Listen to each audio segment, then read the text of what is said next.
out. So at the top of the plant, I know we wanted to do the welcome to East Greenbush sign. So I'd like to try to take care of the landscaping first, and then try to do as much as we can to prepare the sign, and maybe have a mason come in and actually do the columns, and then purchase a sign from a sign company. Yeah, I can't wait to see the landscaping in front of that fence. It's gonna look so good. I met with Dave Becker last week, and he mentioned a specific type of tree, which I forgot, but he said they're down in Rensselaer, so I think I have some in front of my apartments down there. He said they can handle the salt. So the problem is we'll have to keep them trimmed because we really don't want the leaves, going into the wastewater treatment plant. Yeah. Getting into clarifiers and stuff. So problem down there is the salt when they plow the roads. yeah. Landscaping stuff. Hi, Bridget. Hold on, I gotta mute her. Bridget's probably having dinner at the moment. Did you just get home, Bridget? Yeah. Okay, just real quick, because we got to get rolling. The email that Megan sent that you clicked to link into this public hearing has 3 links. You click the first one at 5:45. That's where we are. We'll leave this meeting, and then we'll click the second link and go into the 6 p.m. pre-board and public hearing. And then after that, that third link is for the executive session. So Megan put them all in one email so that you have them right there. Got it. Because we might be moving in and out pretty quickly. So. All right, we have our first person waiting to get into the. Somebody's in? Yes, I'm going to admit them now. Okay. Initials are DGTR Jr. Say it again. DGTR Jr. Dave Turpinning. Yes. Okay, so he is on his way in. Okay.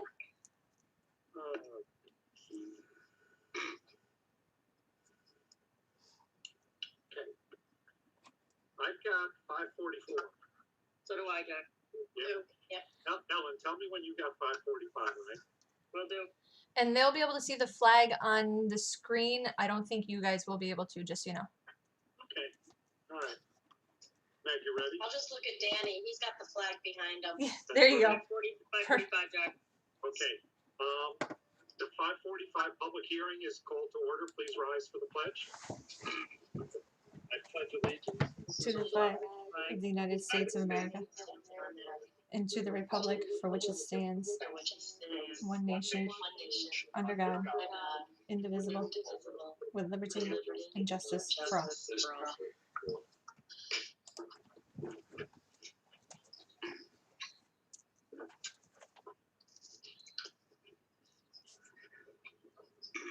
Supervisor Conway?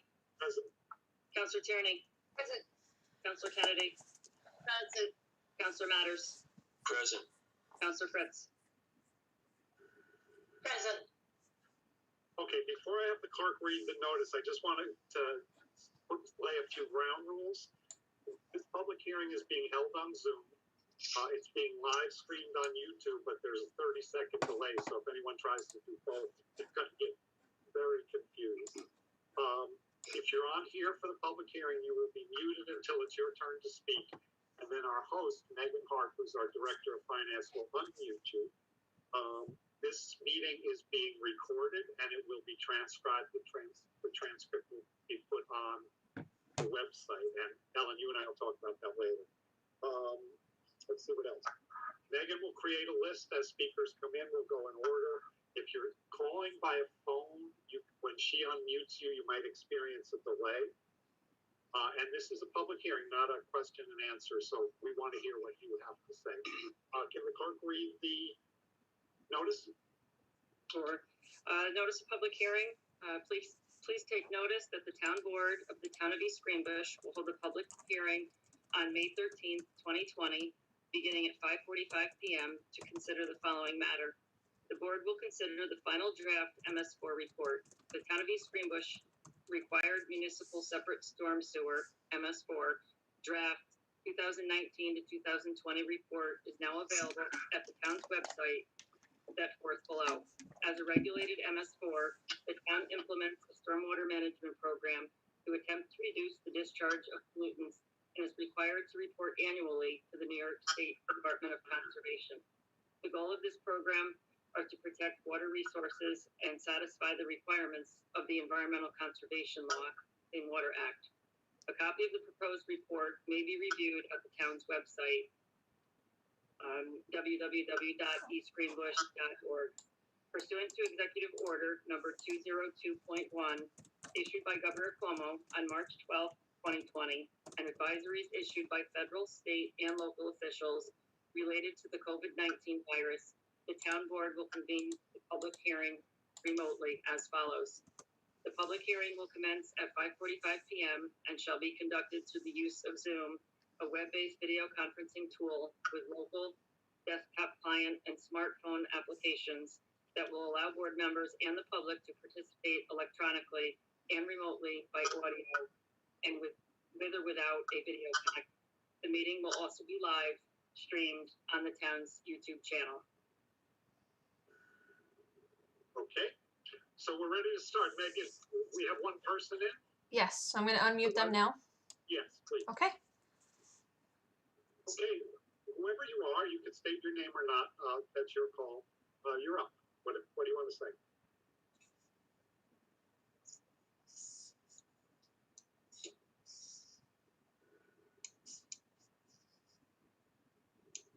DGT Junior. Can you hear me? Are you having a problem getting in? I guess if you're having a problem getting in, you should answer that. So.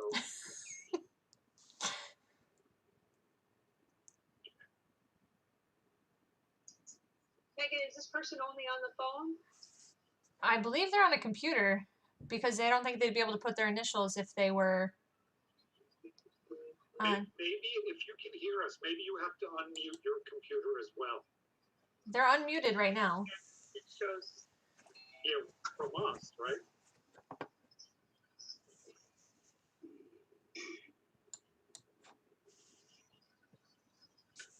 His computer might not have a microphone. I don't know. Who's connecting in here now? Robert Stark just came in, and David Grunberg is now entering also. Okay.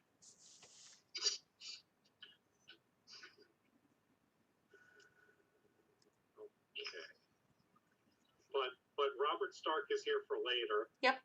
Dave is the attorney. So we have DGTJR, and the whole crux of the public hearing is in us being able to hear this person.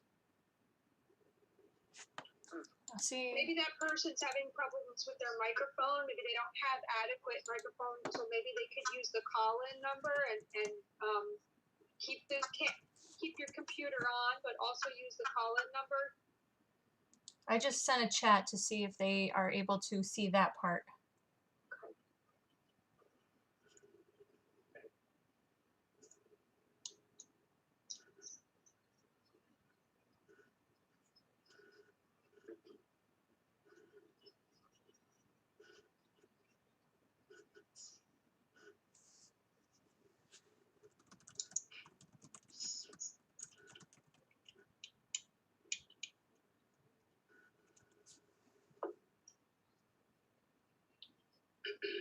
Just listening for now, he said.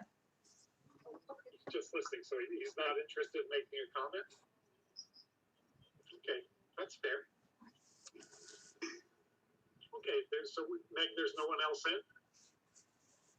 Correct.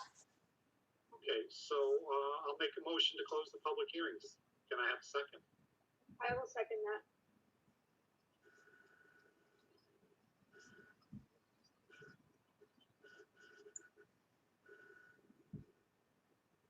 Okay, Ellen, can you take the vote? Yes, sorry. Supervisor Conway? Yes. Counselor Tierney? Yes. Counselor Kennedy? Yes. Counselor Matters? Yes. Counselor Fritz? she says yes. Oh, how do you get it? Muted. Sorry. Unmute, Bridget. You can't. I did. Yes. Thank you, Counselor Fritz. Okay, so and Robert Stark, nice to see you. You have the link for the 6 o'clock Yep. meeting? Hold on. Can you Sorry. unmute? Wait, hold Working. on. Yep, got it. Got it? Can you hear me now, Robert? Yes, I can. Okay, you have the link for the 6 o'clock meeting, because we're gonna leave this meeting, come back in at 6. At that point, we're gonna do a public hearing and a pre-board meeting, and then your interview will be in executive session at the end of that. Okay. So what you can do, Meg, he can come in for you probably want to keep an eye on the second link just to see when we're done. Okay. All right? But you don't have to, some of it might not be that interesting. Got it. Okay? Yeah. All right, so everybody, let's leave this meeting and get ready for the next one. Okay. Before we leave, Yeah. nice job, Adam. You know, to be staying at home for all these hours and having an MS4 report to read was just really. It was amazing. I second that. Yeah, Dahlia helped, right, Adam? That's fair. Dahlia helped, but Tina, I said this the other day, that under the circumstances, I bet there's a lot of MS4 reports that don't get filed. Sure. You know, that this, if ever there was a reason to leave an MS4 report to the side, this is it. Ours is done on time, and it may be the best one we've ever done. So And those brochures are really helpful, so I'm looking forward to receiving mine this year. yeah, no, Adam's done a great job with that. Thank you. Okay, guys, we'll see you in a minute. Okay.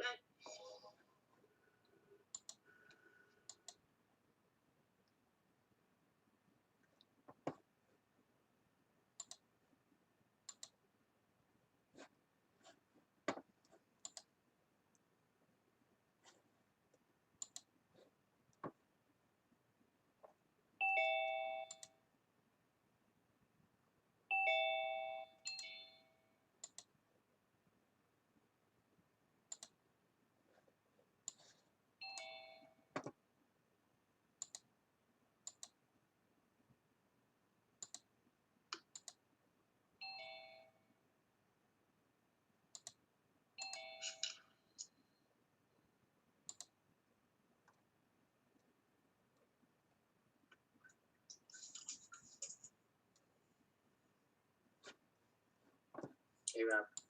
How's it going? Hello. Who is that? Can you hear me? Yes. Hear who? You hear me? Okay. Oh, Chief. Okay, got it. Can you hear me? Yes, I can. Can you see me? No, I cannot see you. I can see you. I'm on my phone. All right, hold on. I'm going to ask to start your video. Okay. There you go. Oh. Who else is on here? Who's that?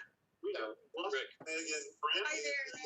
Megan, the background is live. You may want to turn off There your we go. display stream. So let's see what the chief is up to.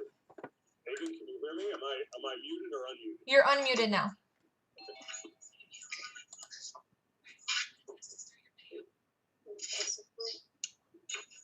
I don't know why can you hear me? Yes. Okay, for some reason you can't see me. Let's. I'm Now gonna. I can see Jack.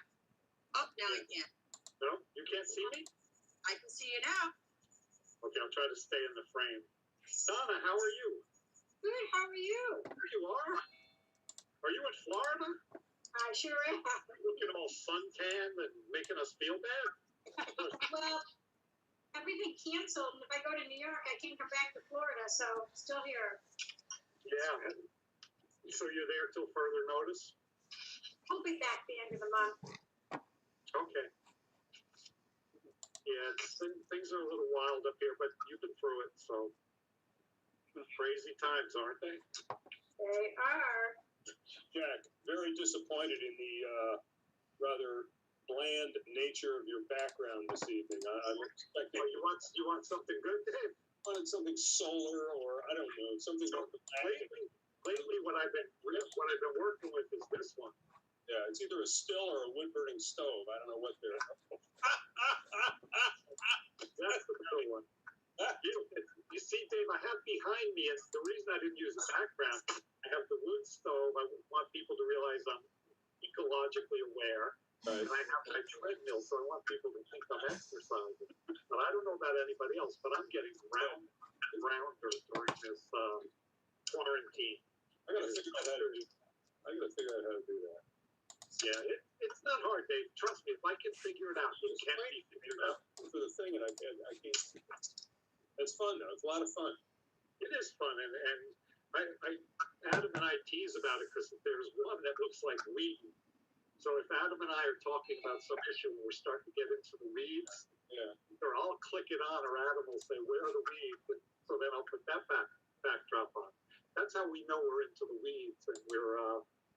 And once you get into the weeds with Adam, you just let him go. He can go so much further than anyone else. It's a beautiful thing. Ellen, what time do you have? 5:58, Jack. Okay, you tell me when it's 6. Mhm. So for everybody's edification, here's what we're going to do. At 6, we're going to call the pre-board meeting to order. We're going to do the pledge, and then the attending. I'll read the rules because we're going to go right into the public hearing. I'll read the rules, Ellen will read the notice. We'll do the public hearing, then we'll do the pre-board meeting. Then we'll leave that meeting and go into executive session. So, okay, so everybody's clear. I'm sure that was pretty clear, right? I just didn't right through it. And Jack, just always make sure you talk into your microphone. You're not hearing me well? I am, but just, Okay, I've had experience where people start looking all over the place. yeah, I hear you. But Donna, this wouldn't be the first time you yelled at me, so just yell. Okay, I don't take it personally. I know you have a job to do. thank you. Plus, I have the chief of police with me, so if you act up, you deal with her. Okay. I think she's on my side. She's on everybody's side but mine. Oh, that's not true. She really is. She's like the people's chief. And I'm the guy in the way of the budget.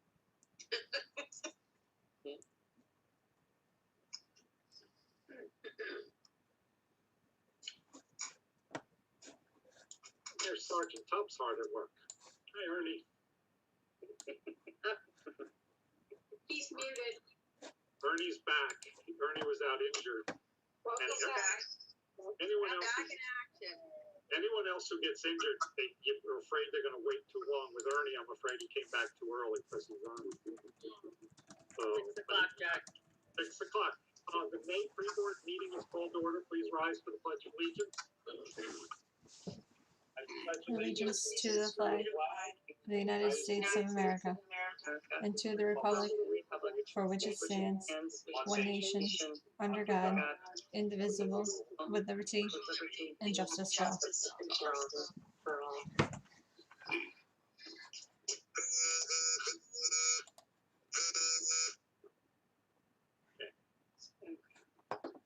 Supervisor Conway, Present.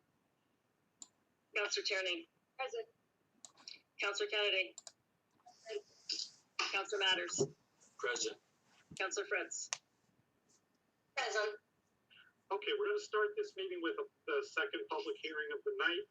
Before the clerk reads the notice, I just want to lay down the ground rules. This public hearing is being held on Zoom. It's being live streamed on YouTube. There's a 30-second delay, so don't try to do both. It gets very confusing. This meeting will be recorded, and Donna Moran is with us, who will transcribe the meeting. Our attorney, Dave Broberg, is here as well. Town Clerk Ellen Pangburn, our Commissioner of Public Works, Dan Fiacco, our Director of Planning, Adam Gilski, and our host is our Director of Finance, Megan Hart. When it's your turn, you'll be muted if you come in for the public hearing. Megan will unmute you when it's your turn to speak. If you're calling from a phone, it could take a little bit longer to be connected when you're unmuted. So off we go. It's a public hearing, not a question and answer session. We're here to listen to you. So with that, will the clerk read the notice? Sure. Notice of public hearing. Please take notice that the town board of the town of East Greenbush will hold a public hearing on May 13th, 2020, beginning at 6 p.m. to consider the following matter. The proposed local law would create a Conservation Advisory Council, CAC, in the town of East Greenbush. The council would be tasked with advising the town board on matters affecting the preservation, development, and use of natural and human-made resources, features, and conditions within the town of East Greenbush, relating to environmental quality, biological integrity, natural beauty, and other conservation factors. In relation to human activities and development, the council would advise the town board on major threats posed to environmental quality.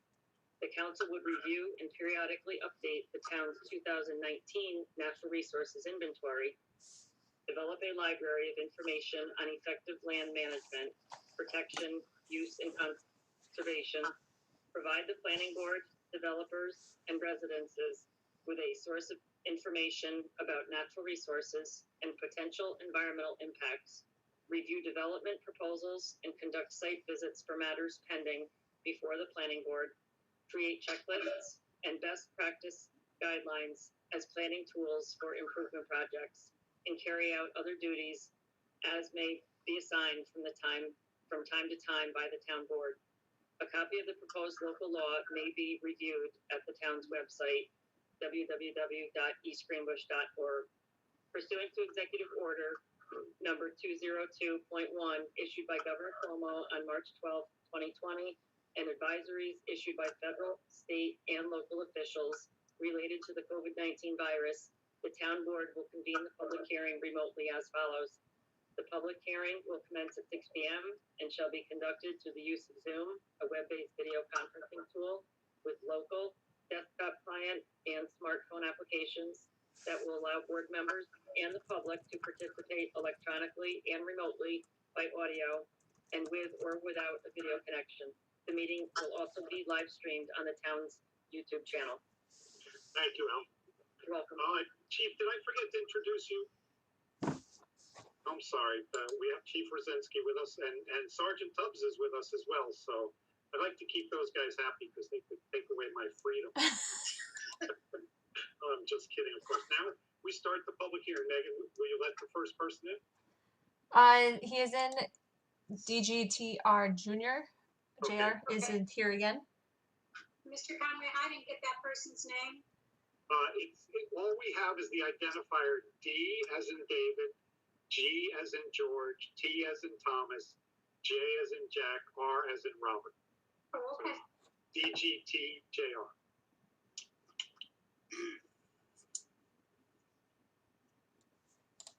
Hold on one second. He just sent me a chat, so I would like to see.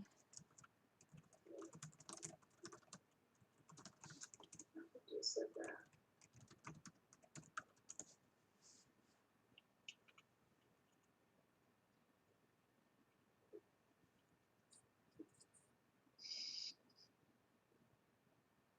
Just waiting for a response.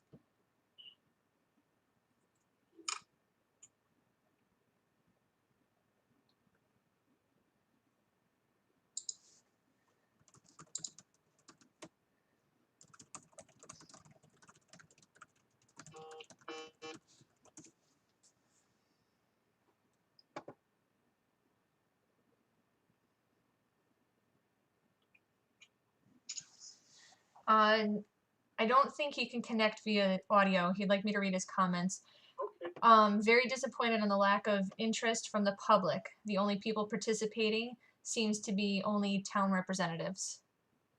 And how does this local law help identify prime spaces for developers to develop?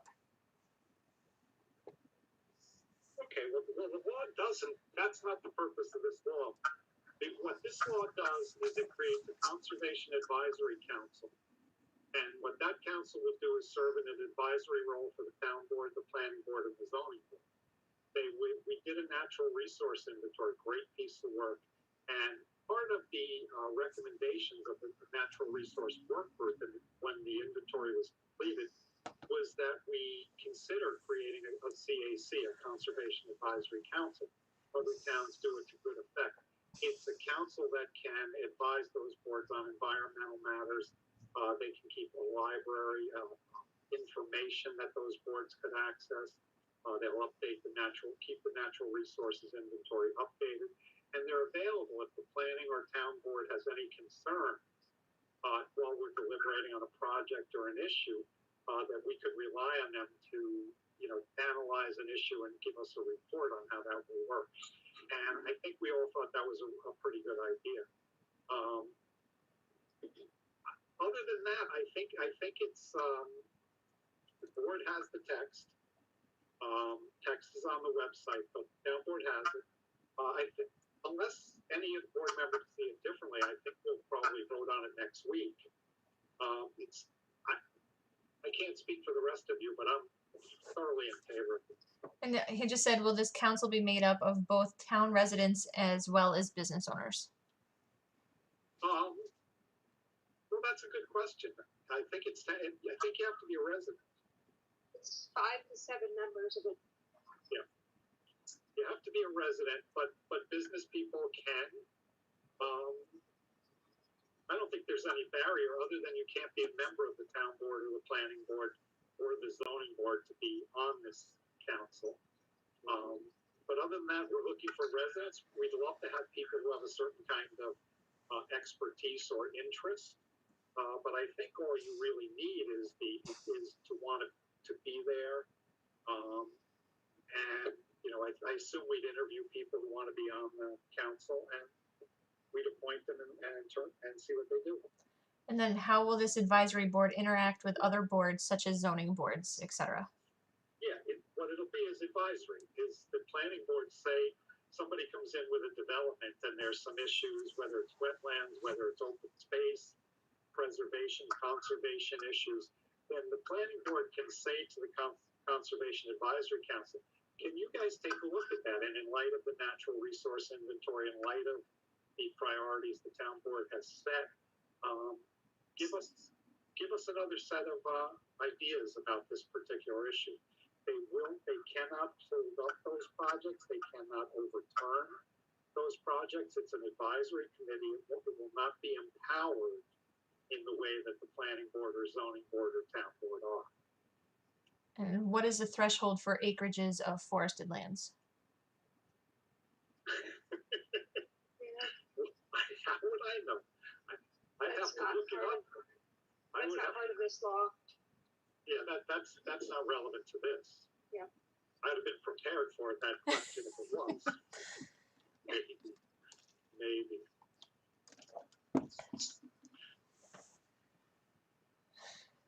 So if there are 4 forested lands, or if there are forested lands 4 acres and larger, will they be identified? Well, they've been identified. The natural resource inventory. If you're interested in the detail or texture of this, the natural resource inventory is online. It's a report with 25 maps. The maps are kind of the essence of the inventory, and it's a really, really cool document to read. Every one of those maps is accompanied by a description of where the data comes from, what the caveats are to the data, what kind of conclusions can be drawn from it, and it also shows you how to read the map that accompanies it. So 25 different topics, and it's really well done. And so I encourage whoever's interested, I encourage you to read that document. Second time I went through it, I actually had a ball reading it. So, And the last thing was at what threshold? at what threshold of what? That was the question.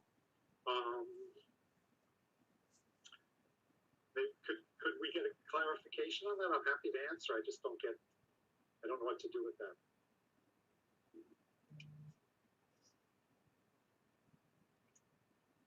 I don't have anything coming through yet. Okay, we'll give it a minute.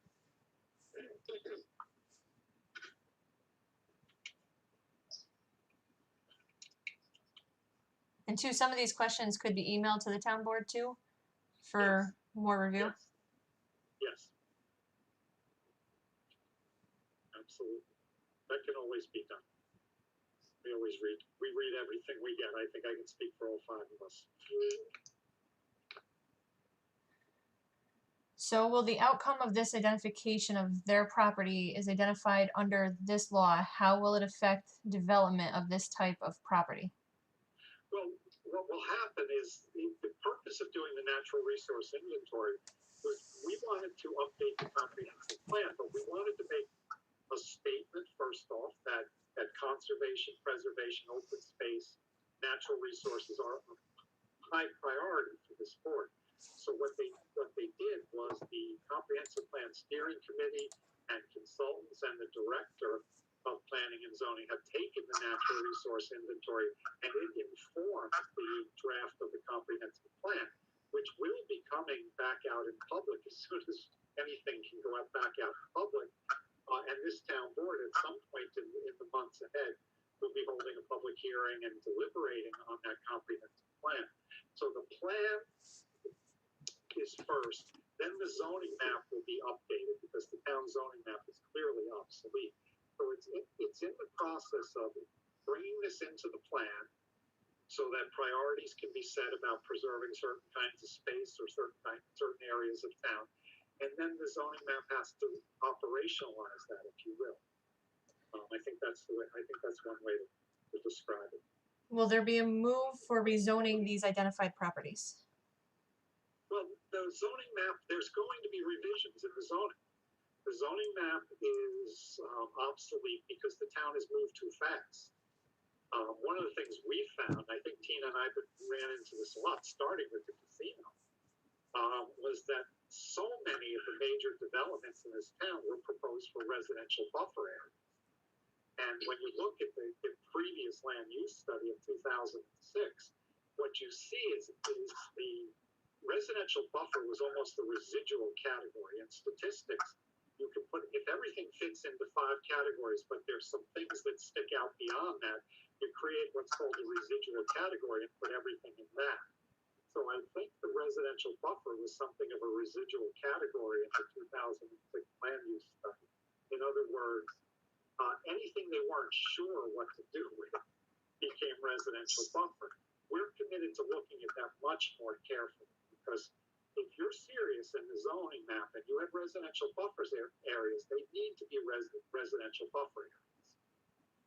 So that's how they'll feed in there. So the answer to the question basically is that in the rezone, things will change.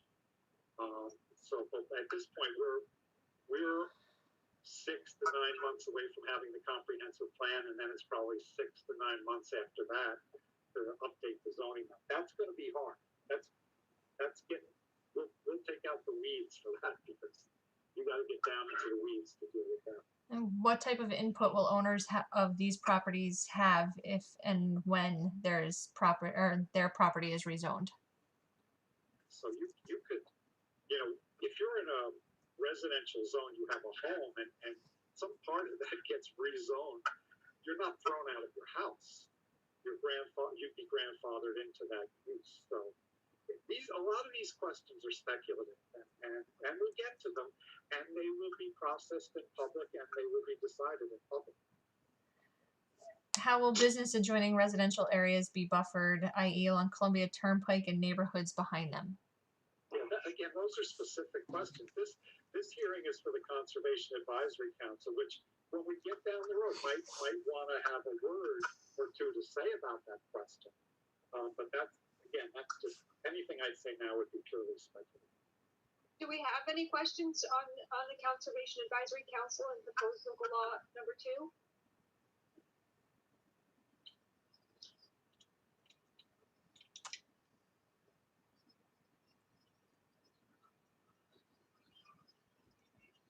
Not that's coming through right now. So no comments and no questions at all about that. Especially comment. Meg, does the caller have any more questions? It seems like both the zoning changes are intertwined, I'm assuming, with the CAC. Yeah, the CAC is pretty far away from the zoning changes in terms of the groups of people who will engage in that process. Adam, that's a fair statement, isn't it? Yeah, I mean, the CAC really doesn't have any direct role in deciding zoning or implementing. I mean, it again, like Jack, as you said, it's advisory, and it's. I mean, one of the ways that this group has been conceived is as a resource both to the town board and also to developers and to the other boards, including the zoning board. So they can rely on the CAC, but yeah, I would agree with that. Thanks. Would it be fair to say it's really incidental to the zoning and planning functions? It's, in terms of zoning per se. Would that be a fair statement? There is, yeah, I mean, there is some overlap, and again, it's more around the advice and reporting around the specific remit to that group. And so, when you think about it in those terms, yeah, it is incidental because they're really concerned more with natural resources and the NRI keeping that up to date in particular. Advising kind of hints that they would have some stronger input than not to the zoning. Well, they can have to see. The thing about it is that kind of council is really going to rise and fall on the people who assume those positions. They could become a very strong and articulate voice. They could become more passive, and we'd activate them like the town board. Tina would be working on something, and she'd say, I'd like to bring these guys in and see what they think about this. So a lot of it is there to be made. A lot of it is what this council wants to become, but what it can't be is it can't be something that can overturn or change planning decisions or zoning decisions or town board decisions. So if you want to use this crude a concept as power, it has very limited power. Its power is the power of the kind of the bully pulpit, of the persuasive voice, of the convincing argument. And then it's up to them how hard they want to do it, how hard they want to push. The Natural Resources Work Group, if the CAC is anything like that, and I would expect that some of those people would carry on. These are very impressive people who have something to say, and every time you listen to them, you're going to learn something. So I suspect that, speaking just for myself, but as part of the town board, I suspect we'll want to hear from them, but they don't have a vote and they don't have a veto. So as far as like raw power, there is none, but as far as persuasion and supplementing information, it depends on how they do it. Right. They're advisory. Yeah. Okay. Is there any other questions on the council? I agree The with. only thing I'd add, I guess, is that one of the questions before was regarding the appointees to the council. Would it be fair to say that we'd be looking for a broad cross-section of experience in terms of appointees to the council? I think so. Just one more comment. I agree with, in the principle to the CAC, my concerns that identifying large tracts of prime developable land might pique interested developers. Yeah, I get that, but if they're coming to that information in the context that we don't want them to develop it, the developers are smarter than that, right? I think. Okay, so with that, I'll make a motion to close the public hearing. May I have a second? Jack, is there anybody else in the queue, or is that the only person? Was that it? That was That's it. Meg, right? Mhm. Yeah, that was it.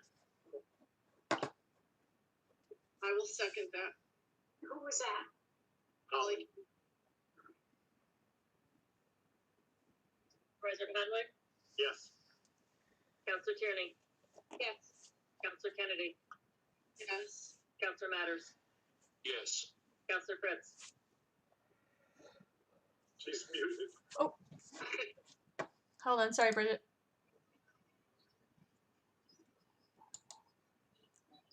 It's not. There you go. Oh.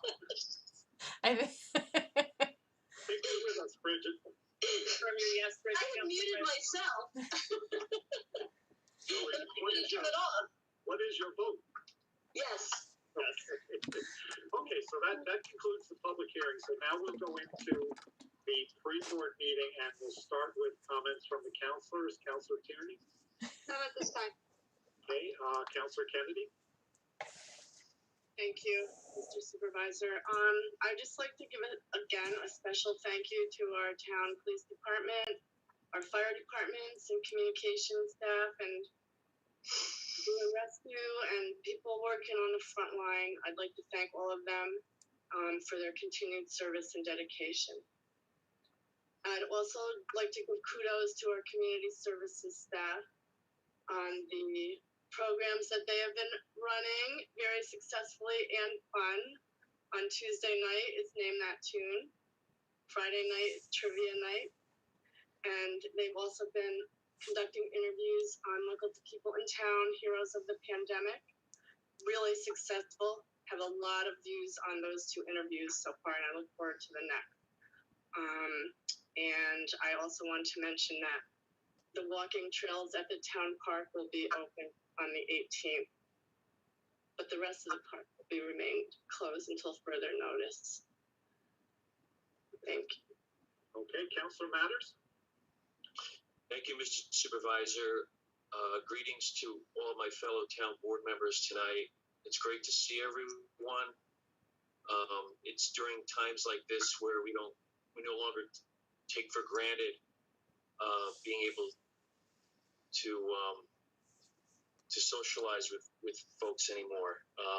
And I would like to definitely extend my appreciation to all of the staff, the town staff, who the supervisor is deemed essential during this really incredible time, and they're doing going above and beyond, certainly, and we're all very fortunate to be able to experience their dedication. So thank you. That's all I have. Thank you. Thanks. Counselor Fritz? None at this time. Okay. I would just want to echo the thank you to the police department. They continue to do a great job, and they also continue to do a great job with doing parades for birthdays and showing up for people. My granddaughter had turned 11 on Sunday. We had a table out in the front yard. One part of my family was over there. The other one was over there. Joanne and I were over here. And Sergeant Tubbs and Officer Proper came up from both sides of the street with the lights on, and the girls were just thrilled. They loved Officer Shelby Proper. They were very impressed with her, and they said she was very pretty. So that of course is important. But the police department's doing a great job. Ernie's back, which we don't feel whole until we have Sergeant Tubbs up and running. But we're really glad to see Ernie back. These guys have been doing a job wearing masks, being in the public. It's unavoidable if you're a police officer. We've tried not to sweat the really small stuff, but some stuff has to be sweated. And these guys have done a great job. Knock on wood. Everybody's good up to this point. And our new chief has, baptism by fire. You become the chief of police and then this happens. We're going to see what you're made of, and she's doing fantastic. The whole department is really doing great. The Department of Public Works, Danny, is just doing a great job. Today I got one email to thank us for the new entrance to August Gate. I got another one that says, I see guys doing work on Spruce Run. Are you going to pave Spruce Run? Yes, we are. We're doing the job. And the people in Town Hall, the town clerk, Ellen Pangburn, has just, everything keeps moving. The town clerk's job is being done. Staff, everybody's working. Everybody's doing something, and we're hitting every deadline. We're hitting every mark we need to hit. Is this going to be tough in the long run on the town finances? It is. There's no way to sugarcoat it. People are going to be out of work. Taxes are going to be harder to collect. Sales tax will be down. If people, I don't know how the mortgage recording tax will go, but there's a lot we don't know. There's a lot of costs involved, like we have to get industrial cleaners into the building, we have to have supplies. Also for the town board's information, we've begun the planning of a reopening, both reopening to staff and to the public. We're going to go very slow, we're not ready. Although town departments, somebody's in every department every day now, all day. So we're covered. But no two people are in an office and everyone's masked and wearing gloves. And if they haven't seen one of my temper tantrums at town hall, when somebody's not wearing a mask, trust me, you do not want to see it because I am not fooling around. People who work in town hall know they will be furloughed 2 weeks without pay. If I walk in that building, anybody is not abiding the rules. First offense, no exceptions. Everybody stays safe.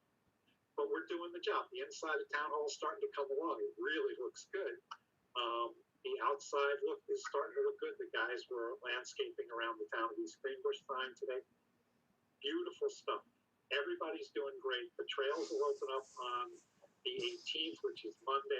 I wanted them to be open for Memorial Day weekend. But I will say this again,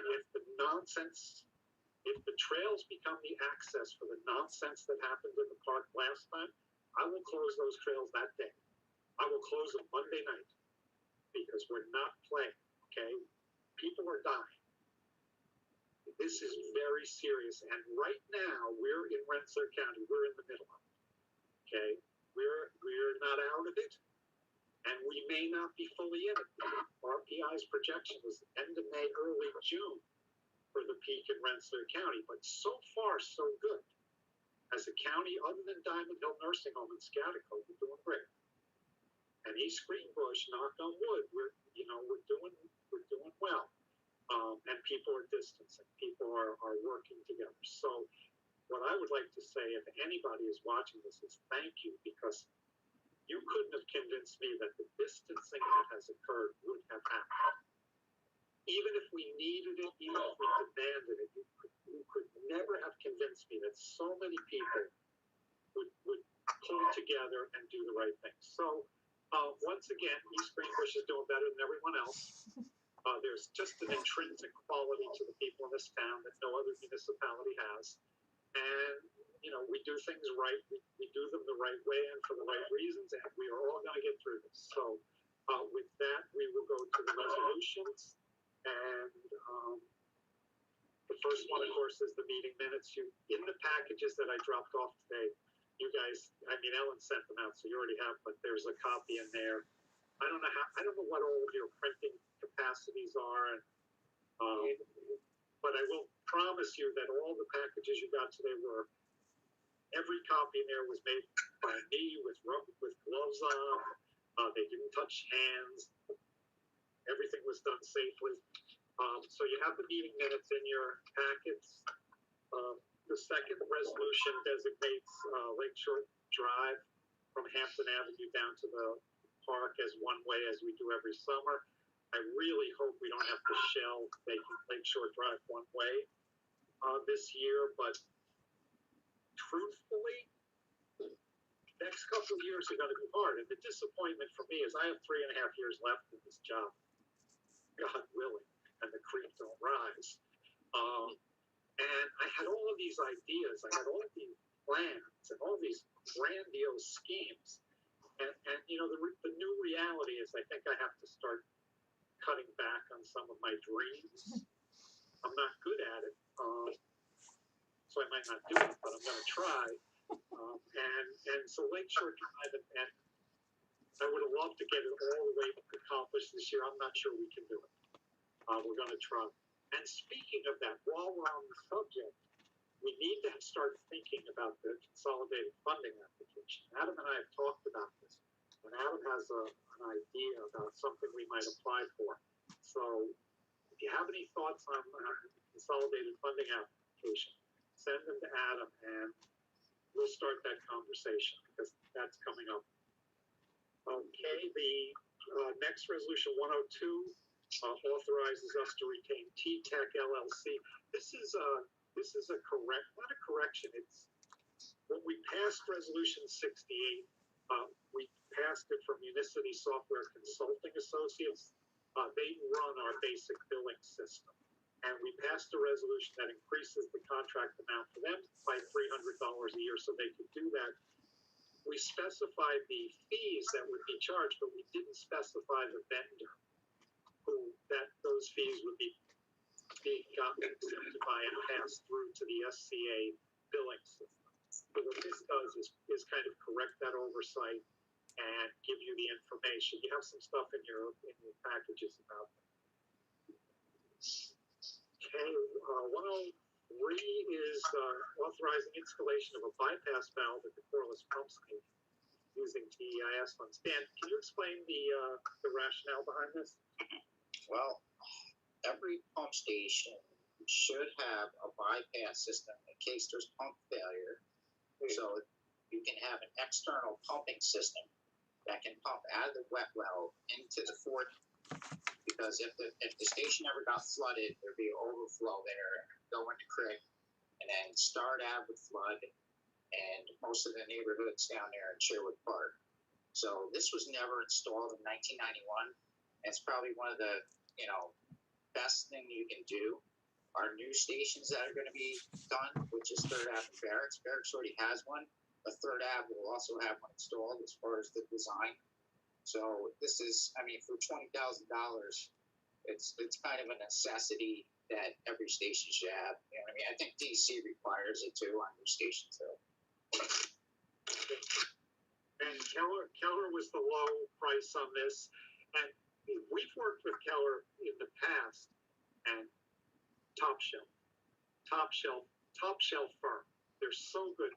The only issue we've ever had with them, and it's not a negative issue, it's just that when we bid, they do quality work, and quality work costs. So a lot of times they're not really the low bid or close.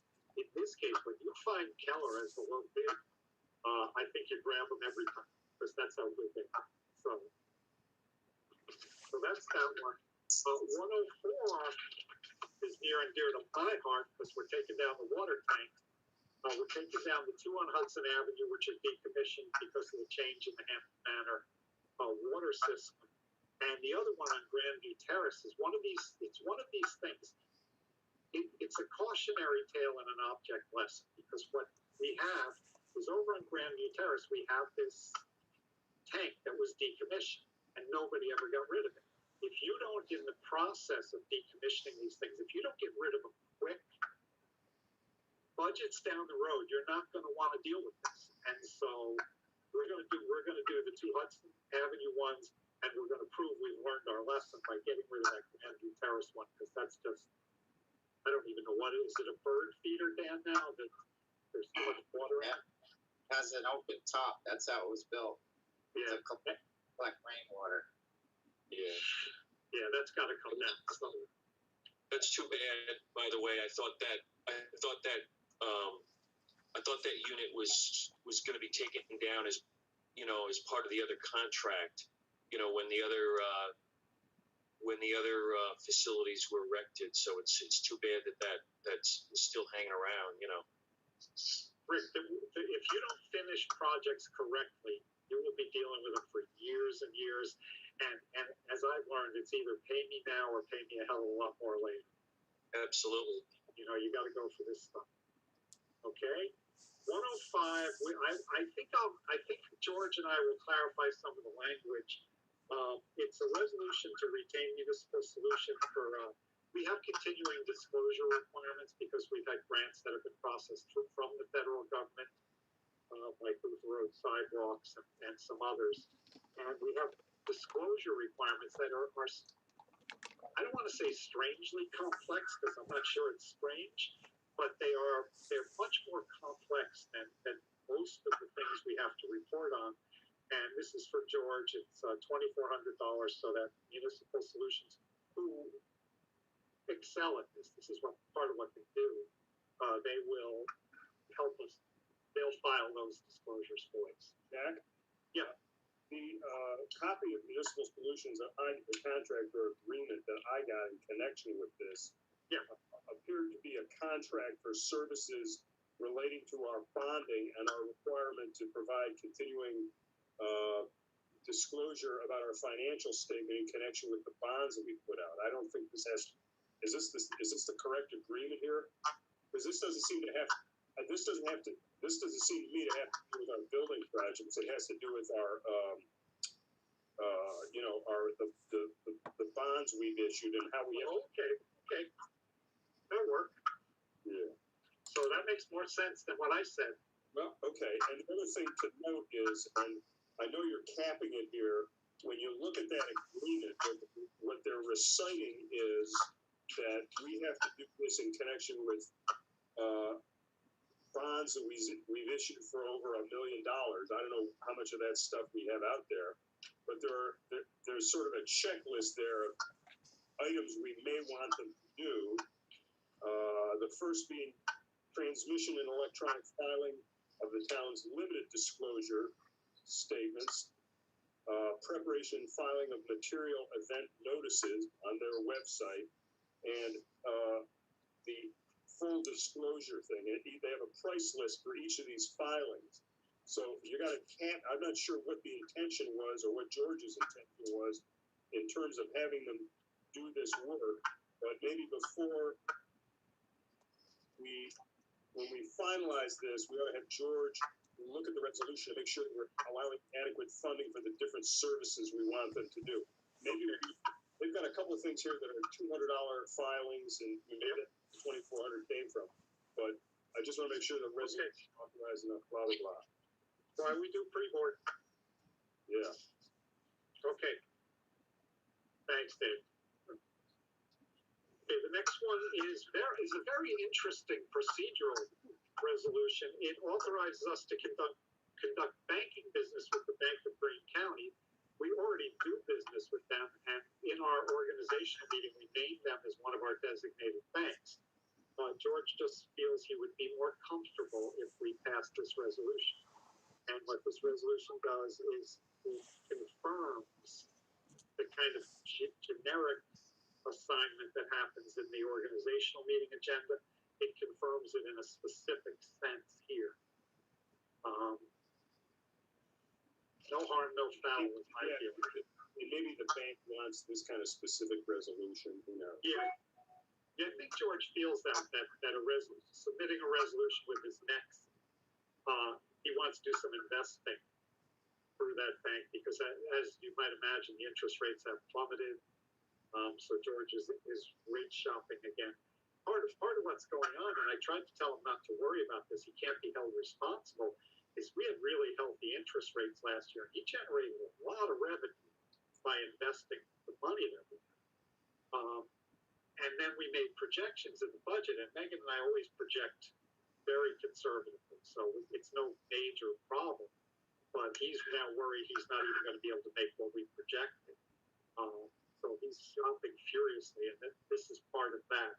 But I think you're right, Dave. I think what you do with the resolution is attach it to some paperwork that he sent to them. Okay. 107 is authorizing me to sign a memorandum of understanding with the county. Let me pull this up so Donna can see what I'm saying. A resolution to sign a memorandum of understanding with the county to establish East Greenbush as the immediate backup site for the county 911 emergency communications center. In your packet, you have the most recent draft of the MOU with, I printed them on the color printer because there's the red tracking with the changes and stuff. And Chief, do you have to unmute the chief, or can she unmute herself? Yeah, let's have the chief available for this conversation. What I would like everybody to do is read this real closely. I think I've run this paranoia by Dave, so I assume that it's already been taken care of. But I just worry that I don't want this agreement to open us up to something we're not thinking about that could come back to bite us. I don't want any side doors in this. I don't want any back doors in this. I don't want anyone in the emergency communications center without the permission of the chief of police, the East Greenbush chief of police. And so I want to make sure that that's locked down. Chief knows Chief knows what a good deal this is because we'll be getting equipment through their grants, and it really will be helpful. It'll allow us to maintain a modernized emergency communication center. So there's a lot of really good stuff here. But the first draft kind of had, the county could come in as they please, their personnel could be in the pod whenever they wanted. Yeah, we can't do that. And I think the county dispatch they'd understand that. They wouldn't allow that in their shop. And Chief, I think it's fair to say we'd be highly cooperative with them. We just need to know where they are, right? Agreed. And we've been acting as the secondary backup to them. That's right. Well, but with the live scan that we got on grant money from them coming to light, that was part of the stipulation in there. They wanted to make sure that we're getting it and we use it for shared services if need be for the surrounding agencies, but also that they would have access to it. So I think this kind of came about because of that. Yep. Or formalize it as a gentleman's handshake, which it's always been. All these years, they've never just stampeded the doors and come in and sat down and said they were taking over the center whatsoever. So I think that, that's a mutual understanding that that's not the intent, but just that we will maintain some of their equipment here in the event of an emergency. Yep. So I think we're good. Anybody have any questions for the chief on this? Yeah, I guess we previously talked about a couple things, the development of the SOG, and how that's going to run hand in hand with this MOU. Correct. And I'm looking at provision number 5 where it states that the term of the MOU begins on the effective date that this is presumably entered into, both between the county and when Jack signs off on this. Can we assume that there's nothing operational that's going to happen with you, Elaine, until such time as the SOG is actually nailed down? And I guess the other question I had was I'm almost assuming it would be you, Elaine, but I'm not presuming that because it could be Jack in terms of signing off on that SOG, which is going to be done jointly, obviously, between the parties. But I was just wondering, there's nothing about this is premature, I guess, in terms of how the operational part of this is going to commence. There's nothing that's going to be premature about it, I guess, because the reason I mention that is because I know Jack had previously expressed some level of concern, and I think you just reiterated that before, Jack. So I guess I'm just making sure those types of things are addressed, I guess. So having spoken, Dave and I spoke about this on a couple occasions, actually after some conversation back and forth email with yourself and Jack. I don't anticipate nothing moves as fast as I like it to ever move. So I anticipate that this will be a process with the county. They don't have the equipment sitting, waiting there to be installed to start a new process. But that being said, tonight there could be a crisis where their center goes down and they need to come here and they would utilize what we have available. Being that it's always been, like I said, a gentleman's agreement that we're here. It's never as their backup. We've just never had anything in writing. So I don't think that time is really an issue. I think by the time we get the SOGs developed, and that would be a matter of Dave also getting involved with the county attorney. I would probably pull Tim McLaughlin in, who's our primary point of contact, and Jimmy Kondo with the county. A lot of the equipment goes into the communication center. So it would be multiple people to sit down and develop these. And Dave, and by speaking for you incorrectly, shout out, but I believe we're comfortable with the fact that we can pull back out of this if something is not meeting our needs. Noted for this, right?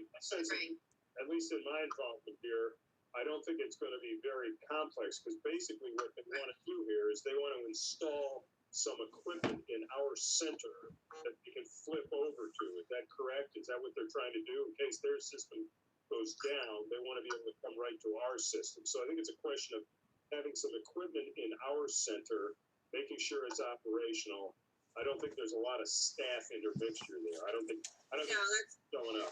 So I think nor there never has been. The staff, our dispatchers are full, 24/7 here. Some of who have even worked at the county before. So there'll be some equipment that's permanently installed in the communication center. Then there's going to be a mobile table that's going to be put away in a closet, so to speak, because we don't have the space to have it permanently stationed. Yeah. So action when there's action. There's not going to be interplay every day where correct. we set up the rules. Correct. And I can't honestly tell you the last time, because they also do use New York State Police. We're just closer, and they feel it would be, they've always had us on there because we are the backup, because we're so close. So we've been utilized, but I can't tell you the last time that I can recall we've ever had to utilize this. Yeah, I think this is a good partnership. In the past, there's been some contentious ideas about should the dispatch move to the county. People in town, it's kind of a third rail issue. People get really upset about it because we're very proud of our dispatchers and our emergency communication center. And we feel they're integral to keeping the town safe. And this is part of recognition by the county that we're doing it well, we're doing it right, and that they can rely on us if anything goes down. During this pandemic, we've worked with the county a lot, and that relationship is pretty strong at the moment, and this is a good sign for everybody, because if you're ever going to not play politics, it's with something like that emergency communication. If I can just interject, Jack, before we move off the topic, we're very grateful because they did pass the resolution last month for us to get the live scan, which we haven't had for several years, which is our the unit that, in simple terms, that helps us process arrests, booking for photos and fingerprinting, so it's scanned and whatnot. So we're kind of back to the 1990s when I came to an ink prints again, which we haven't had the ability to interact and immediately know when someone's has a warrant or is wanted. So we're really progressing forward having gotten that, and we're very grateful to the county for having done that for us. Wow. Yeah, public safety, they've been aces. Absolutely. They really have. Okay. Next resolution 108 is to set a time for a public hearing. We have Danny, Adam, and Dave here, so I'm going to let somebody else take this over, because this one might make a mess of this. So who's going to talk? If you want to talk about just the physical thing that we're doing here, and then I'll discuss. Did you say Dan? Yeah. You want to just talk physically what we're doing? Okay. 90 Ridge Road is the property next to Dr. Swami, who got incorporated into the water district a couple of years back. Right. So what happened when we did the consolidation, two properties were included on Ridge Road, which was on the opposite side of Dr. Swami, behind Cherubino's house on that side of Ridge Road. So those people wanted water now that they were in the water district. After speaking to Bill Ryan, he said they're paying taxes, bring them the water. So we ran the water down and we connected the first house on the right past the Cherubino house. Well, we ended it right at this property, 90 Ridge Road. We knew the property owner wanted water because he already mentioned that he wanted it. So we actually tapped it and left the shut off there for him. So the water is right in front of his property. The problem is his house is like 1,500 feet down a driveway. So he still has to pay a contractor to come in and bring that water service down, which is going to cost him, I think, about $15,000. So he wants to be included. The water's there for him, and that's about it. Yeah, and So David, that's the lateral charge, right? Basically, he's going to run that lateral. Yeah. Coming off Ridge. That's basically the cost to him to extend that lateral from Ridge out down to his house. Then. Yes. Gotcha. So basically here, what's required here, and this is why this is taking a little while, is there's a statutory process for extending a water district or a sewer district, and the demands are exactly the same whether you're adding a 150 lot subdivision for a one-family unit. I'm not a real fan of doing these one-family units, but I understand we want to account for folks. But it is, so they have to file a fairly detailed petition, which of course, since there's only one owner, there's a married couple who own the property, which is about 25 acres. They filed the petition. They're the only property owners, so they're 100% of the property owners. But they have to have a map plan and report from an engineer, which they have now, which they submitted.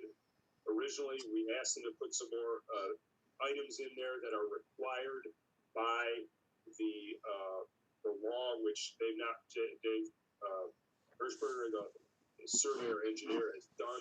The engineer has done. So from my point of view, it's a complete plan. There's no cost to the water district. There's no infrastructure cost to the water district. All the costs involved are going to be borne by the property owner. So I think it's a pretty straightforward thing. And, we add another, for what it's worth, we add another consumer to the water district, and we just have one more person who's contributing financially to our, excuse me, system. Would that be cost for the town to review this application? I mean, those are I think you implied that there are going to be hard costs borne by the applicant. Do the consultants for the town need to review this? Are we going to incur costs? I don't think we put a TBE on it, because basically we're not. Usually, you get an engineer to look at it if you're making changes to your own system. We're not making any changes to our system. Our infrastructure is there; it's already intact. So I don't think we really need an engineer to tell us we can add one more house to the district. I think we're good there. So I'm comfortable with that. I don't think there's any cost to that. There would be a cost. Just procedurally, what you'll see here, and I don't know what you got with your packet, is the law provides that we have to adopt an order. That's what this resolution says. We adopt the attached proposed order, which I think I prepared and sent out to I don't know if everybody, basically it's just an order reciting these facts and setting the public hearing down for our next, yeah. So there'd be some cost to publishing that notice, okay? And that might be, we're going to take a look at that, because we may have to put in a meets and bounds description. In other words, a description, starting here, going here, all the way around. That would be pretty likely. That would cost it's one publication in one newspaper. It would cost a couple of bucks, but it seems fair and reasonable to impose that cost on the that's the only cost I think. Excuse me. I can't hear the end of what you said, Mr. Kronberg. I'm sorry.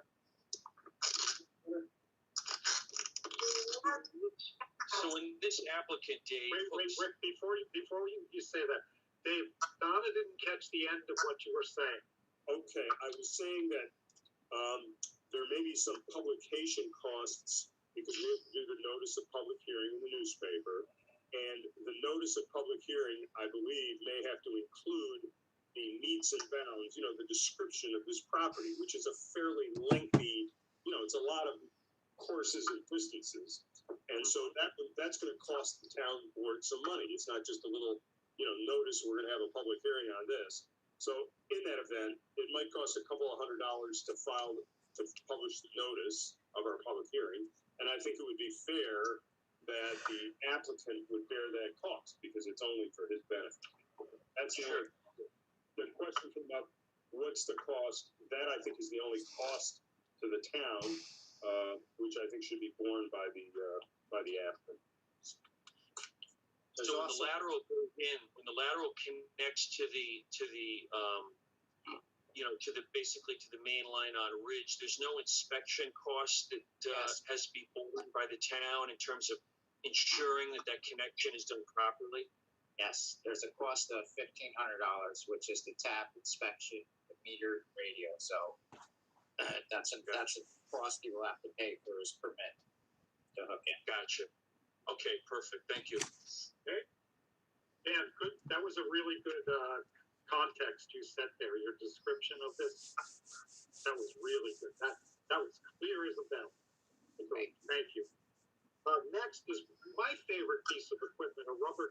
mini excavator, the many times I've been on one. This is authorizing the purchase of this thing. Of course, I've never been anywhere near a rubber tracked mini excavator. But for Danny, I wouldn't even know what they are. But the thing that's important to see here is we are paying, this is not GEISPs, we're paying this out of fund balance split equally between the water and sewer department. As I said to Danny and Scott and George today, as we move forward through this pandemic, there's not many more of these we're going to do where we're going to just hit fund balance. We're going to have to find creative ways to do as many things as we can. And it's not that we're not going to hit fund balance, because we have very, very healthy fund balances in water, sewer, general fund, et cetera. But under the circumstances, we just want to proceed very cautiously with the use of fund balance moving forward. But so I don't want to miss, I don't want you to miss that that's what's going on here. Correct. Okay. And it's a Kubota KX040, which, if you're into rubber tracked mini excavators, is my personal favorite. So, can I say a couple things? Look at their photos on the website. Come on. Yeah, we got them. Dan, fire away. We've been renting this piece of equipment every single year for 3 months, and it basically costs us about $9,700, and we only have it for 3 months. So it's on state contract. It's a little over $63,000 with every attachment. So we can actually mow the retention ponds. We can use it for sewer digs. We can use it for water digs. And we've been wasting money on renting equipment. So this is definitely a piece of equipment that we should have. Good value then, right? Is it easier on lawns and other sort of surfaces? Is that an advantage? Yes. You don't destroy the land when you're digging stuff up. It's like, It does destroy the pavement also. Okay. The next two resolutions are for the Bridge New York projects. They are to replace 2 culverts, Warner Road and Mannix Road. We have 100% funding under the Bridge New York project for this. I raised an issue. Dave talked me off the ledge on this issue today, because this is an example of something. If the state government gets no assistance from the federal government, and if the governor has to start slashing radically, even though Dave will walk us through how this is from a previous year appropriation, I want assurances in the contract with these 2 consultants that if the state withdraws funding from this project, the project is over. We cannot afford $1 million for 2 culverts under the circumstances. So I asked Dave if I could put another resolve in here saying that, but Dave, why don't you walk us through why that was a stupid idea? And yeah, I'm not sure I want to put it in a resolution. I think we can put it in the bid documents when they go out, right? I mean, we can put them in the contract itself, cautionary thing that, this is subject to funds being received and so forth. I think what we're going to have to be careful about is what we put in about the timing of this. In other words, if we start a project, we incur costs, and then we learn. In other words, we have these people do work, we're going to owe them money under the contract. So maybe what we want to do, and I got the idea, I'm probably not the best person conceptually to do it, but put both of these contracts in a format that pieces the work out. Project A will be this, project B, X number of dollars, project B this, so that it's sort of staggered and we can do it in a way that gives us some control over what work is done, when it's done, and so forth. And I think that is what we're going to have a discussion with these folks, with both of these folks, with these folks about. Adam, how do you respond? Yeah, I think that's pretty standard. Maybe not. I think actually the federal, when we've solicited contractors to do like the 9 and 20 sidewalks project, there's caveats in the solicitation that, in particular, that it's dependent on funding. So I think this is not unusual. And I think the second thing to say is that the scope we can write the scope so that it's pretty granular, and we could break out the tasks. Right now, we've got tasks like design, bid phase support, and construction inspection. Right. And right away, we could really break those down and working with these consultants to address that concern. Okay, but Danny, do you want? Go ahead, Dave. Yeah, one of the things you mentioned, Jack, was this money was supposedly coming out of a 2018 budget year chunk of money that's Right. I think what we're worried about is that the 2020-2021 budget gives explicit authority to the budget director, e.g. Governor Cuomo, to pull back money in various pots of money if it becomes apparent that the money is not enough. And it's going to be apparent that the money is not enough. But if this is already appropriated from a previous budget year, then I think that's one thing we can look into before we actually do this resolution. We can try and get a good answer to that. If this money is, this may be bulletproof, okay? But if it isn't, we want to at least have some way to, this is a little different, Adam, I think, from the projects that you're talking about, in that, in this case, we're fronting all the money and hopefully getting it all back. And if we get it entirely paid for, it's wonderful. If we front this money and then we don't get any of it, it's terrifying. But if we phase it and find out if we're getting reimbursed, Yeah. I just want everybody to be aware. Two things here. We have no idea what the governor's going to have to do. Yeah. But we know two things about this governor. If he has to get aggressive, he's going to get aggressive. And secondly, he may have to get aggressive. Because if there's not a bailout for state and local government, which I think would be wrong, because you give people stimulus checks, you give small businesses money, and then you leave the governments alone, and then we'll just take that money back in taxation, and the whole plan seems to be to fall apart. If you're giving money, to people in checks, and then they have to turn around and write a check to the town for, a 20-foot school district, 10% tax increase. So I'm hoping that we get that. But again, under the circumstances, we have to prepare. And there is no way, shape, or form we can do these two culverts if we don't have this funding. The only reason we're doing it is we have 100% funding. We can't be the only municipality in New York State facing this issue. No, true. So I'll call AOT or whoever is AOT, and we'll see. Maybe other people are dealing with it, and we can learn from them about how they're doing it. But there's a number of different ways I think we can protect ourselves.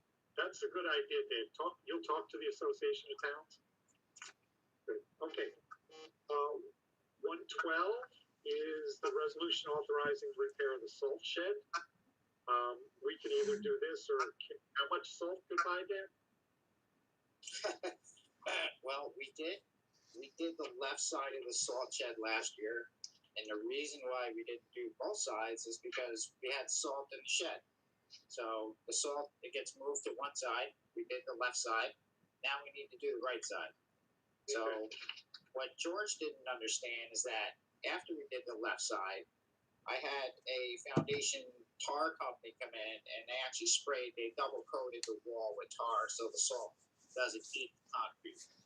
So we'll do the same on the other side. The back wall was already done. I think Paul was here when they did the back wall. So the salt shed will be probably outlast my lifetime by the time we're done. So Another 60 years? yeah.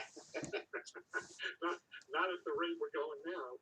One more thing I just want to point out. I'm sorry I didn't bring this up before. On 110 and 111, the two culvert projects from Bridge, New York, the town controller and I are still arguing about his controller's statement, which says that this will have a material impact on the town's finances. And when I asked him what did he mean by that, he said, well, because we have to front this money, that's money he can't invest.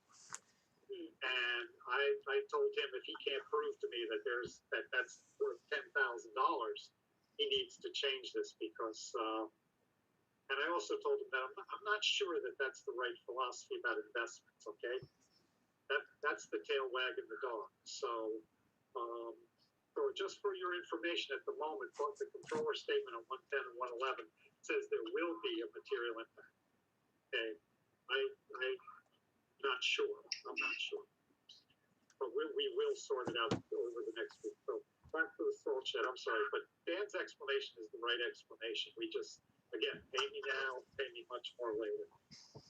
So this has got to get done. The other thing we're doing here, so that this is transparent to anyone listening and to the town board, this is being paid out of the general fund, not the highway fund. And in part, that's because the salt shed at the highway garage is part of our facilities. It's in effect buildings. So it's being paid out of the general fund. Right. And it's $12,580. Thank you. And next one is 113. We're going to buy a used 2007 Freightliner MT55 step van. Another of my favorites.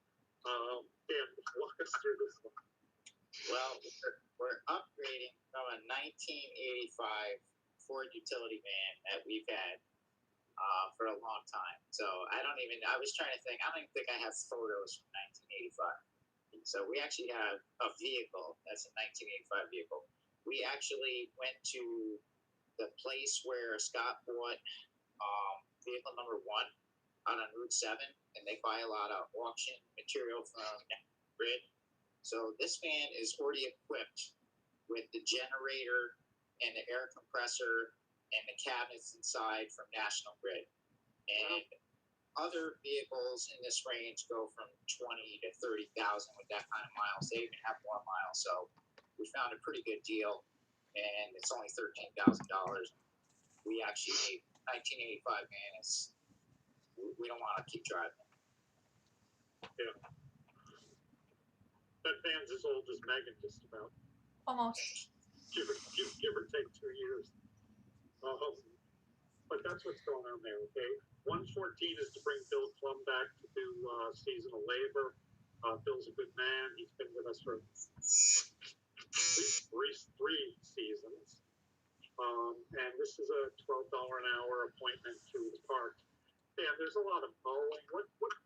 Just briefly, what will Bill be doing? Bill will be working in the parks as he's been for the past, I don't know how many years. Every year he comes back and he puts a weed whacker in his hand for 8 hours a day, and he's great, I gotta say. He really is. When I was talking to our HR manager, Lisa Forst, today, and when I mentioned his name, he got a standing ovation from her. She just loves this guy. Everybody does. He's a good worker. He's a good person. So Dan, just a quick question, is there any concerns about having him work under the restrictions because of the virus at all? We have a separate vehicle just for him. So, otherwise, he's not working. Truck 20, we kind of discussed this because we usually hire 3 part-timers. And I told Jack I don't feel comfortable with hiring anyone else but him. So we have a separate vehicle for him. He knows our system already. He knows where he's going. He knows what he's doing. So I don't really feel comfortable hiring the other 2 part-timers. Can I raise one question, and I'm just throwing this out? Are we crossing any minimum wage lines here? I checked that with Lisa Forst. She said, that, best to her knowledge, this year the minimum wage is $11.80, goes up to $12.50 in November or December. So we're in New York State. I know there was a big brouhaha about about moving up to 15. I know that there was delays, regional, and all kinds of other things. But we're scheduled to get to 15. It's just being done incrementally. Yeah. 115 is to adopt the MS4 report.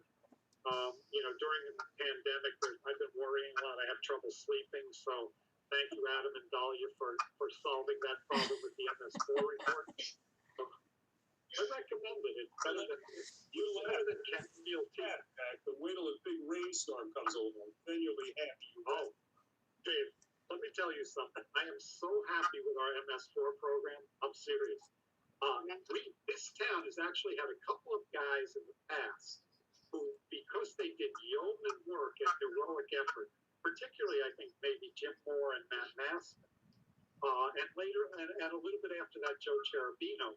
We always did the best we could with MS4. But right now, we're doing it right.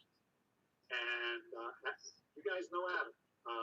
You put Adam in charge of how many outfalls, Adam? 132 or 100, whatever. He's going to know every one of them, and they're going to get mapped, and they're going to get cleaned. Danny will take care of them. We actually, and Dahlia's now there, and she's experienced with MS4. I'm very proud of this program. We're doing a really good job with this. And I'll say it again on MS4. It's an unfunded mandate. We don't like unfunded mandates. It's a lot of work on us with no funding, but it's a critical issue. So we pay for it, and it's got to get done. And thanks to Adam, and especially Adam Dahlia as well. He's getting something very, very good. But if you can't sleep, read this. 116 authorizes an intermunicipal agreements for police tactical team cooperation and high-intensity law enforcement activity. Okay. Chief, unmute yourself. Oh. Can you do that, or you have to do it? Should be good. Can you hear me? Yes. Yeah. Tell us what's going on. And Ernie, if you want to weigh in, feel free. So we have a shared services team with us, North Greenbush, Skoda, and Rensselaer Police Department currently. So we have a shared emergency response team, a SWAT team, so to speak. These agreements will also incorporate the city of Troy because they have for additional tactical assistance as well as sniper assistance, which we do not have in our shared services. So we have had current agreements within the past. There's been 2. They run on different time frames, but according to municipal law, and Dave, if I'm misspeaking, please interject, they're allowed to be renewed for 5 years at a time. So we wanted to keep them both on the same time frame and therefore approve them at the same time. So one is not set to expire to the end of this year, but just to keep things more consistent and simple going forward. And this is agreement for the resolution for you to authorize and sign these so we can continue these agreements. And I think it's fair to say that the cooperation that our department has with their brethren and sistren in the other departments is really impressive. These guys work together. They know each other. They show up for each other, and these kinds of agreements are really important. Plus, the SWAT team. And you guys know this. I knew nothing about policing when I started. Now I know nothing plus one. But one of the things about a SWAT team that, from a budgetary perspective, drives you crazy is it's very expensive. But when you need it, and nothing else will do. So this is a layer of protection in this community that people don't really connect to. If you ask them, they might think that this kind of thing exists and they see it on television. But these guys train. They train a lot, and each department contributes to the SWAT team. Basically, good cops. I mean, this is if you're a Japer, this is not the spot for you. These are good police officers. And I went. They got a vehicle from federal funding from Homeland Security, the $200,000 vehicle, and Chief Lavin and I went out and participated in the training when they got the vehicle. And it was kind of fun to watch. First off, I've never seen cops give each other as hard a time. Like guys from one department ragging on guys from another department. But it's the best and brightest, and they're equipped. And when the moment comes, they will save everything. So I just want to put that out there. Whenever I do the budget, Megan and I go through it. It's like, God, we could do so much better budget without the SWAT team. I'm not going to be the supervisor standing there when that team is the only thing between you and catastrophe, and they're not there. So, Ernie, it's fair to say that the cooperation between the departments is really smooth, isn't it? Yes, definitely. Yeah, because you could call them. How does that work, Ernie? If you hear a call in Rensselaer, are you paying attention to what the volume they might need? How do you guys do that? Yeah, we monitor along with our 911 members as well. And if something were to take place, depending on what it is, we can almost kind of start going towards that way, depending on the call. So you start moving in that direction, and if they need you, you keep moving. Right, and then if there's a need for a SWAT team, then that's another level that they take it to. Okay, and Chief, the SWAT team get called out by the dispatch? How do we know when we need them? So whatever representative from the each agency would call our desk and our East Greenwich Communication Center, because we always have two on since we're 24/7 and all the other agencies aren't necessarily. They're the ones that will dispatch it out to the team, and we use that I am responding app for simultaneous dispatch. And when a call out comes, we have 4 people on the team, right? That's correct. And if the call out comes, all 4 go? All will go as long as they're around and in town, and possibly the crisis negotiator, which is Detective Sergeant Guardino right now, if need be, depending on the situation. Okay. So all hands on deck when they call the SWAT team. Yeah, so just from my perspective, for board members, department heads, anybody listening, it really is very impressive to watch these guys. When you watch within a police department, you see guys, they'll tease each other, they'll be making jokes about each other. The bell rings, they go out together. And what you see, because the rest of us don't understand policing, you don't understand the kind of imminence of a crisis. And the way these guys come together is very impressive to watch. And the same solidarity that exists within a department, when they're on a scene, it just expands and everybody works together. It's really something to see. So I'm a big fan of these agreements, and so we'll vote on that next week. But you should have the agreements in your package. All right, the next one is the approve OSAP credits for Bruin. There are none. This is a length of service thing for volunteers because it's one of the great programs in the sense that these volunteer firefighters, for example, these guys, they can put their life on the line. And what OSAP program does is it gives them kind of a pension for that. When they retire, they get a certain payment, and we participate in that program. But Bruin is virtually, essentially a professional organization now, and so you have to have a certain number of hours and calls and all that. So nobody is qualifying for that really anymore. But it's a 10-year contract, so we report every year, and that's what that resolution does. Okay. With that, we go to public comment. We still have BGT, JR, and Meg. Do we have anyone else? No, that is it, and I have quite a bit to read, so bear with me for a second. Okay. It's been coming in throughout the meeting at different points, so you don't have to interrupt the meeting for this comment, but I would like to have it read at the end of the meeting or at an appropriate time during this meeting. My comment is that having public meetings using Zoom is necessary in this COVID-19 climate. I have attending multiple board meetings, town zoning and planning in person, and have witnessed an extreme lack of interest unless there is something special like a swearing-in ceremony or a landfill issue or a casino coming to town. Even with the use of Zoom, the attendance by the public is woefully deficient. I am a firm believer in participation in government is a right and a privilege, no matter how inconvenient at times. There can be important decisions being made at times at these meetings that may affect citizens both currently and in the future. I know the town of East Greenbush has a Facebook and email option for signing up for announcements. Now Zoom and YouTube, are there any metrics on just how many people are using these options? And yes, I can speak. There are different metrics that we can use. I know Adam and I look at the Google Analytics for certain pages at different times. Facebook tells you how many people have viewed it. I think YouTube has it too, right, Adam? Yeah, I think there are 3 people. I was looking at that. There are 3 people watching right now. Uh-oh, I better behave. There were 6 earlier. Yeah. Okay. Also, you might want to suggest to Jack that he moves in a little bit inland. He looks like the tide's coming in. And also, That's good. there's 2 more things.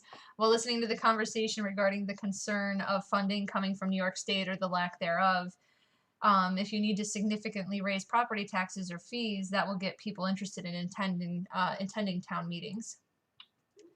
And last one more thing. Thank Jack for working through these COVID-19 times, trying to keep up the public up to date, and at least trying to keep the public informed using Zoom, YouTube, and social media to keep us informed. Now, if only the public was listening. Yeah, thank you. Look, I think we all share the same concern that we want people to participate. What I would say is, before we were elected in 2015, took office in 2016, there were 50 to 75 people at every town board meeting because the town was in junk bond status. There were issues of possible malfeasance of various kinds, and the town board meetings looked like they took the shape of a Pier 6 brawl. Rick Matters was on the board. Rick knows that. I do think the good news about how quiet the board meetings have been is, and God knows I'm not the objective source on this, but I really believe people trust that we're doing this the right way. We're being transparent. I think we're being very successful. Although again, under the circumstances, who knows what it's going to take to sustain that. But we've done very well. We've tried to be transparent in everything. But I would love to have 100 people at every board meeting. The commentator is absolutely right. Because even with us, even myself, I like to think that I'm trying to do this right. You do need to be watched. Nobody believed me that I didn't like running unopposed. That was nonsense. Somebody should have made me justify what I've done. Somebody should have made me justify what I want to do. We thirst for that kind of attention because we're proud of what we've done, and we're proud of the way we're doing it. So, but I couldn't agree more. I couldn't agree more. People, if you don't pay attention to government, at some point you get hacked. And she says, trust but verify, and that takes public participation in meetings. Well put. Very well put. Okay, before we go into executive session, do any of the councilors want to say anything? Yes, I just have if you wouldn't mind just indulging me just really quickly on the two culvert resos. I'm just trying to get clear in my mind and if you wouldn't mind just reiterating slightly, Jack or Dave, on what exposure you would have contractually at the time of entering into these two construction contracts, relative to reimbursement of these monies. I think that's what we're going to try and structure into these when we eventually go to contract with the successful bidders. Okay, and Adam talked about structuring the work the granular way, step by step, so we can step perhaps compensation. But I think we can also make clear in the agreement that its completion is contingent upon us being confirmed and being in obtaining the funds. So I don't think we're going to enter into a contract without those living conditions. That's what I'm trying to do. And the other thing we'll try to do is find out before we sign anything what the state of these funds is, to see if we really, have them locked in. There's some possibility it is locked in, but we're just going to be cautious. Can I assume that Jack would not execute these contracts unless and until we had guarantee on having these funds covered in terms of state reimbursement? Is that a fair? There's been no risk. I guess I'm wondering, is there going to be any exposure? At the time that we enter into these contracts, is there going to be any exposure to the town at all? It's going to be up to Jack when he signs. I guess what we're going to try to do, I'm going to try to do, and I guess Adam's going to work with him. And my dog here is Whose dog that was? I'm about to bring Ellen's dog. Mine. He wants to go out, so I'm going to have to wrap this quick. I feel very cautiously before we sign anything to make sure that we've got the fences built in. Yeah. So basically, could you? And the only other thing I was wondering, you mentioned we didn't want to qualify these two resos on that point.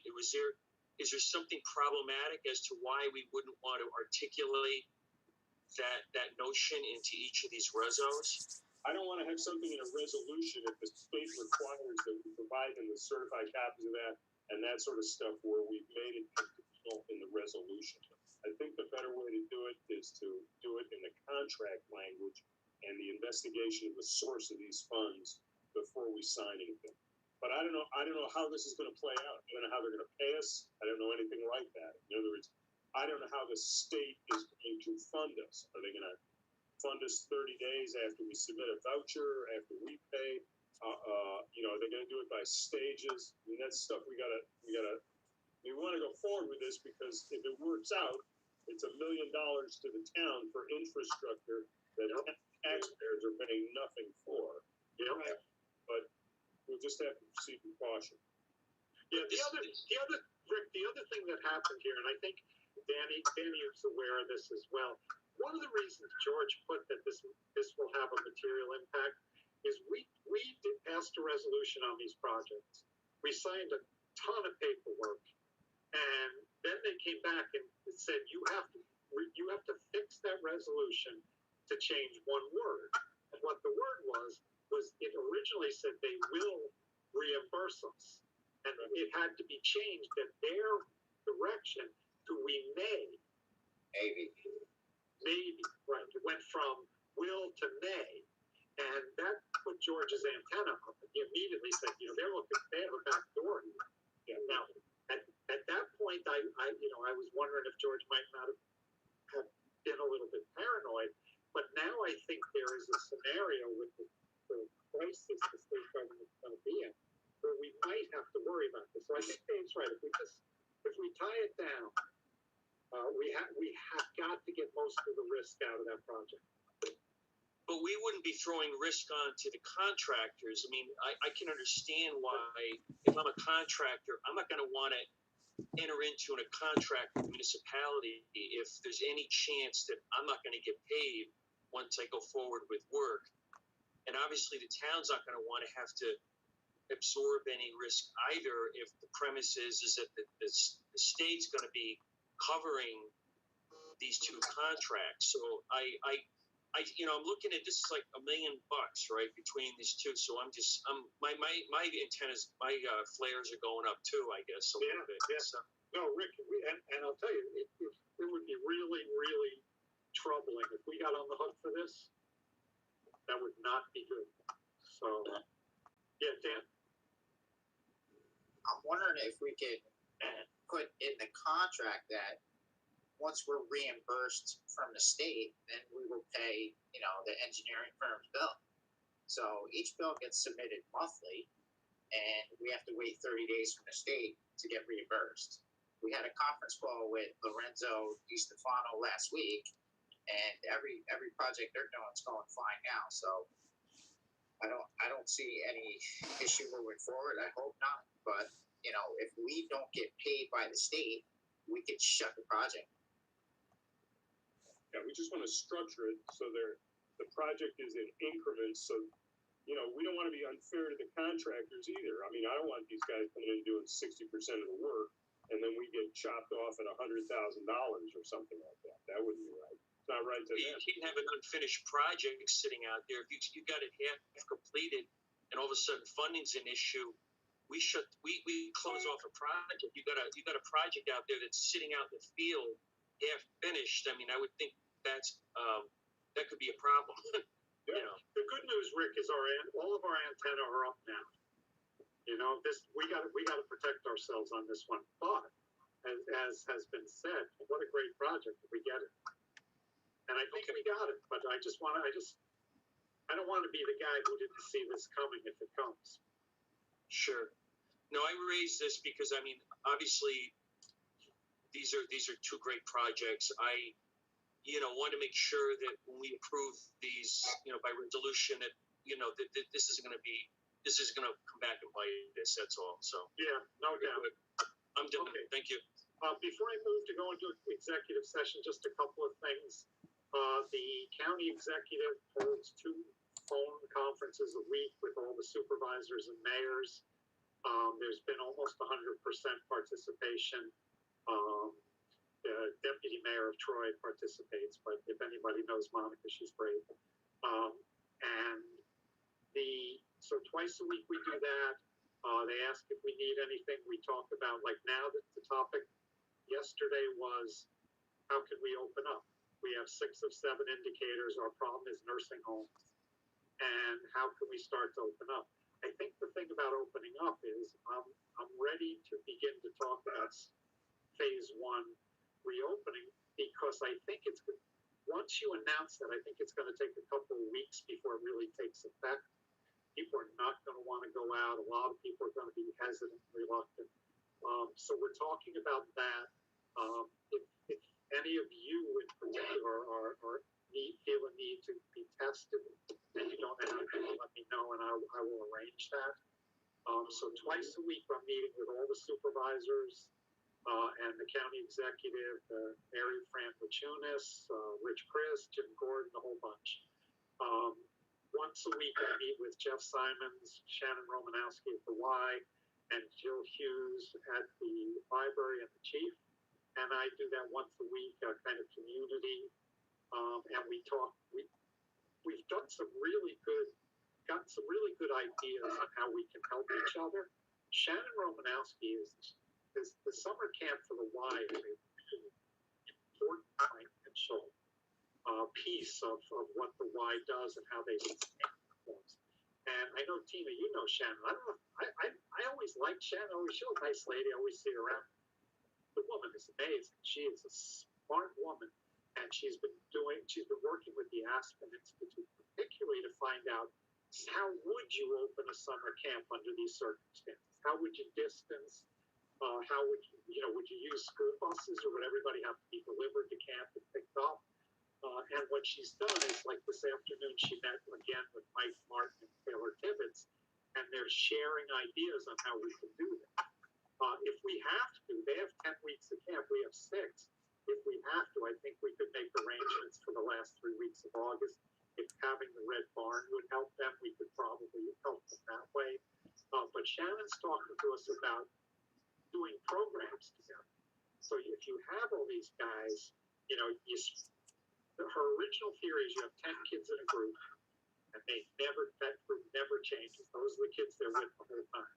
And you space them out, and we could do concerts or storytellers or whatever. We're exploring things, how we can help. I had Kevin help them get the permits for the farmers market, which will open in June. And those meetings are, I have to say that I don't know what it was like in the past, but this school superintendent is very easy to work with. And he, as is Shannon, as is Jill. The chief is a bit of a pain, but you guys already know that. But the 5 of us can work, and for those guys to have weekly access to the chief is really important too, because they can have issues, and she and the department can help them in a lot of ways. So I just want you to know that stuff's going on. The last thing I'll say is I assigned Megan and George Phillips to each independently produce an analysis of how this pandemic is going to affect the 2021 budget. And what I'm going to do now, they both submitted it. I'm studying them. George has always used a really unusual format that I'm having trouble penetrating, but penetrate it I will. Once I gather the analyses that the 2 of them have done, I'll synthesize it with my thinking, and I'll provide a draft to the board. So in the next week or 2, so that we can start planning our way out of this together. So town hall staff has begun to develop a reopening plan, and we'll go from there. We don't know about summer camp, who knows, but we're full speed ahead. And Mike and Taylor, and with help from Shannon, are looking at all kinds of activities you can do without putting 50 kids in a school bus and going on a field trip, or things like that. So with that, I'd like to make the motion to go into executive session for the purposes of conducting an interview with a candidate for police officer position, and to discuss one other personnel matter in the police department. And I would ask the board's indulgence to invite the chief of police and Sergeant Tubbs and Mr. Robert Stark into the executive session. So I make a motion to go into executive session for those purposes. May I have a second? Second that. Who did that? Greg Matters. Okay. And I don't take the executive session. No, as soon as we finish, as soon as Ellen does the vote, then I'm gonna start throwing people out. Okay, And you'll be one of them, Donna, but it's very good to see you and thank you for doing this. you're welcome. You look too good. It's not fair. Okay. Supervisor Conway, Yes. Counselor Kennedy, Yes. Counselor Tierney, Yes. Counselor Matters, Yes. Counselor Fritz. Yes. Okay, now what we have to do is go back into Megan's email and go to the third link, which will open up the executive